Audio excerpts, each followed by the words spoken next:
SS public convent school Jangipur Ghazipur की online class में आप सभी का स्वागत है। जैसा कि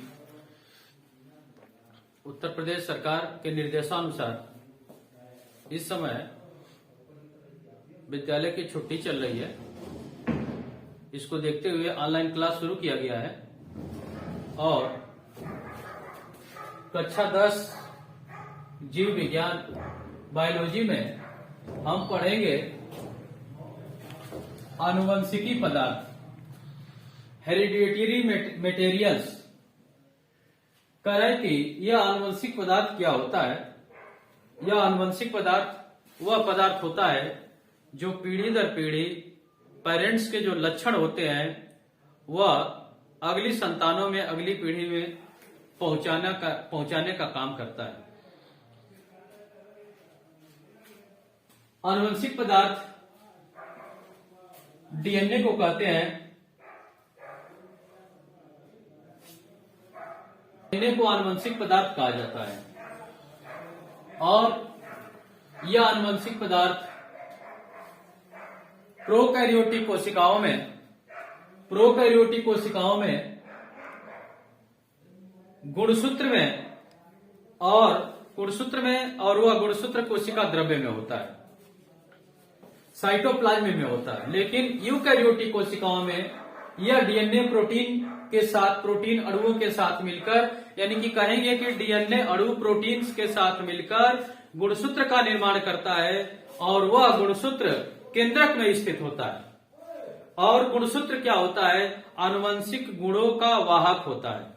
आनुवंशिक गुणों को एक पीढ़ी से दूसरी पीढ़ी में ले जाने का काम करता है, लेकिन जिसमें पेरेंट्स के लक्षण या किसी तरह की सूचना यदि स्टोर होती है तो होता है डीएनए। डीएनए आनुवंशिक पदार्थ है। इस आनुवंशिक पदार्थ को एक पीढ़ी से दूसरी पीढ़ी में ले जाने का काम गुणसूत्र करता है, क्रोमोसोम करता है। उस क्रोमोसोम को आनुवंशिक गुणों का वाहक कहते हैं। तो आनुवंशिक पदार्थ क्या हुआ? डीएनए हुआ। लेकिन आनुवंशिक पदार्थ का वाहक कौन हुआ? उसको ले जाने वाला कौन हुआ? तो वह हुआ गुणसूत्र। जैसे हमको यदि गाजीपुर जाना है तो हम बस से गाजीपुर जाएंगे, तो बस क्या हो गया? बस गुणसूत्र की भूमिका में है और हम क्या है? हम डीएनए की भूमिका में।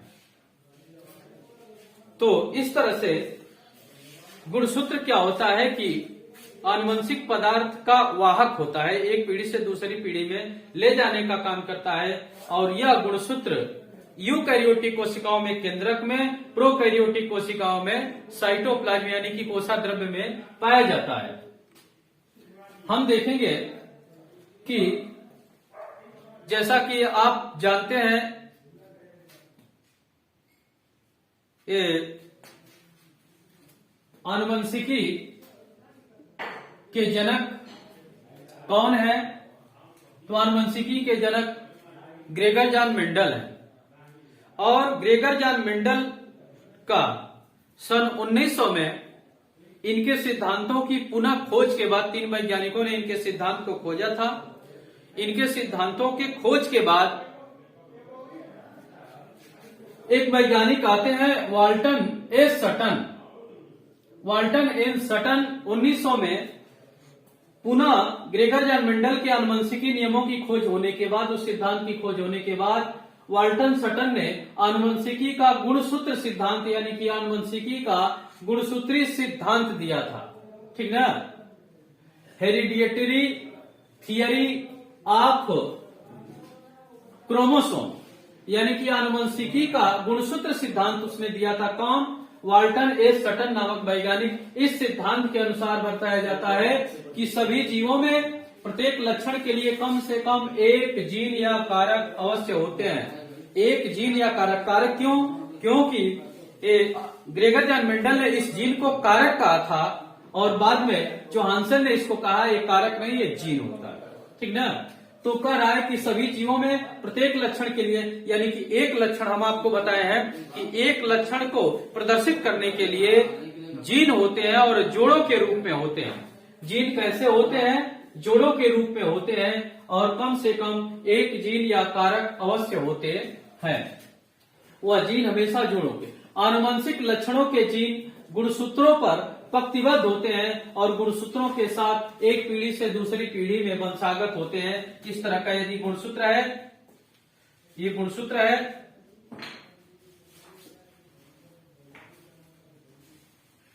तो इसी गुणसूत्र पर मैं बता दूं, इसके क्रोमोसोम्स पर क्या होते हैं, जीन होते हैं। जिसको जीन होता क्या है कि जीन डीएनए का ही खंड है, ठीक ना, डीएनए का छोटा सा पार्ट होता है, ठीक।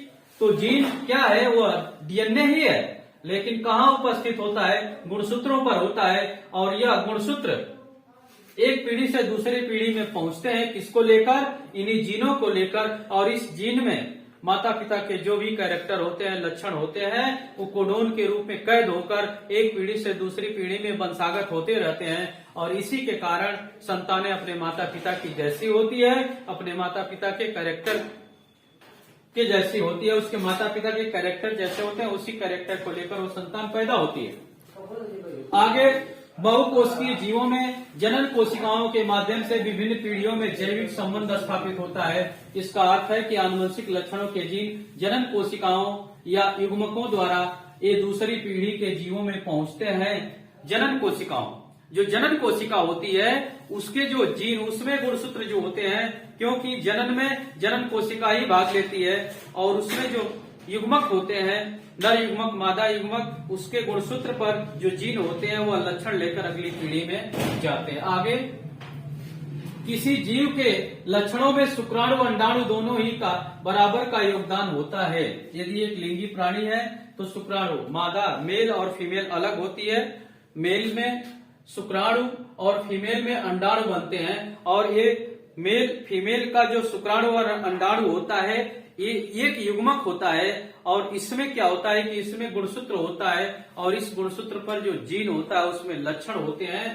कह रहा है कि किसी जीव के लक्षणों में शुक्राणु और अंडाणु दोनों का ही बराबर का योगदान होता है। युग्मक निर्माण के समय अर्धसूत्री विभाजन में गुणसूत्रों के व्यवहार से प्रमाणित होता है कि जीन गुणसूत्रों पर होते हैं। युग्मक निर्माण के समय अर्धसूत्री, कह रहे कि गुणसूत्रों के विभाजन, युग्मक निर्माण के समय अर्धसूत्री विभाजन में गुणसूत्रों के व्यवहार से प्रमाणित होता है कि जीन गुणसूत्रों पर होते हैं। गुणसूत्रों के व्यवहार से प्रमाणित हो जाता है कि ये जो जीन होते हैं किस पर होते हैं, गुणसूत्र पर होते हैं, क्योंकि पीढ़ी दर पीढ़ी यही गुणसूत्र आगे जाता है, और उसके साथ जो जीन होते हैं, उस जीन में जो लक्षण होता है वो प्रदर्शित होता है। इससे साबित होता है कि अगली पीढ़ी में जाने वाला एकमात्र कौन है, तो गुणसूत्र है, और गुणसूत्र द्वारा उस पर जो जीन है वो लक्षण प्रदर्शित करता है। इसका मतलब कि गुणसूत्र ही जीन को अगली पीढ़ी में लेकर आया है। जीवों की प्रत्येक कोशिका में गुणसूत्र जोड़ों में मिलते हैं। मैं बताया था शुरू में ही कि गुणसूत्र जोड़ों में मिलते हैं, किंतु युग्मक में प्रत्येक गुणसूत्र, युग्म में केवल एक गुणसूत्र होता है, लेकिन जो युग्मक होता है, गैमेट्स होता है, उसमें केवल एक होता है। यानी कि गैमेट्स में जो गुणसूत्र होता है कैसा होता है, हैप्लॉइड होता है, अगुणित होता है। अगुणित शुक्राणु, हैप्लॉइड। अगुणित शुक्राणु व अंडाणु के संलयन से बना युग्मक द्विगुणित होता है, जिससे पूर्ण जीव का विकास होता है। कह रहा है कि यह, इसमें मान लेते हैं कि ये मानव होता है, मानव में उसके जनन कोशिका में, मानव में उसके सेल में 46 गुणसूत्र होते हैं, लेकिन जनन कोशिका जब डिवाइड करके अर्धसूत्री विभाजन द्वारा युग्मक बनाती है तो उसमें 23 गुणसूत्र, शुक्राणु में 23 गुणसूत्र होते हैं और अंडाणु में 23 गुणसूत्र होते हैं। इसके मिलने से, इसके फ्यूजन से फर्टिलाइजेशन की क्रिया होती है, जिसमें 46 गुणसूत्र वाली एक सेल बनती है, और यह सेल जाइगोट कहलाती है। और यह जाइगोट डेवलप करके ये विभाजन करता है, माइटोसिस, यहाँ से विभाजन, समसूत्री विभाजन होता है और सेल बनती है, जिससे उस जीव का पूर्ण विकास होता है। ठीक ना। तो ये रहा आपका आनुवंशिकी का गुणसूत्री सिद्धांत, जो वाल्टन एंड सटन ने दिया था। कब?